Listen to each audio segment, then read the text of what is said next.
না রাখতে পারছি ততদিন আমার মনে কোনো শান্তি নেই। তোদের সুখী দেখে যাতে আমি মরতে পারি সেই ব্যবস্থাই করা। এমন করে বলো না বাবা, আমরা তো সুখেই আছি।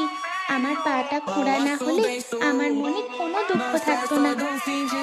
আমি যদি ঠিকমতো তোর চিকিৎসা করতে পারতাম তাহলে কবে তুই ভালো হয়ে যেতিস। মাঝে মাঝে মনে হয় আমার জন্য তোর এই অবস্থা। বাবা, তুমি আর একবারও এমন কথা মুখে আনবে না। এইসব কথা রেখে এখন চলো তো গাছের ওপর ঝুলন্ত ঘর তৈরি করা শুরু করে দিই।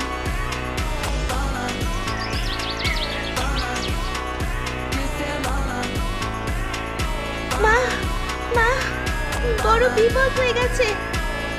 কি হয়েছে রে? এভাবে দৌড়াচ্ছিস কেন? তোর পায়ে তো আবার চাপ পড়বে মা।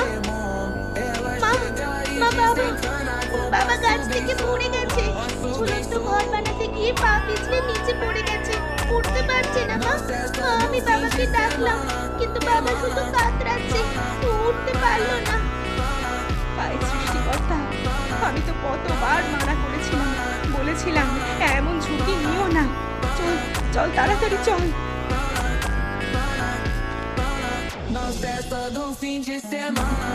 কি করলে বলো তো তুমি? এত বড় ঝুঁকি নিতে হলো?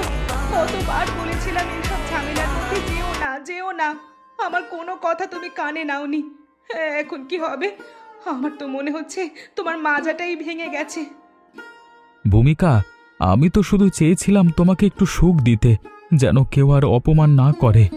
এখন মনে হচ্ছে এ জীবনে তোমাদের সুখী করতে পারবো না। বাবা, বাবা তুমি কথা বলো না।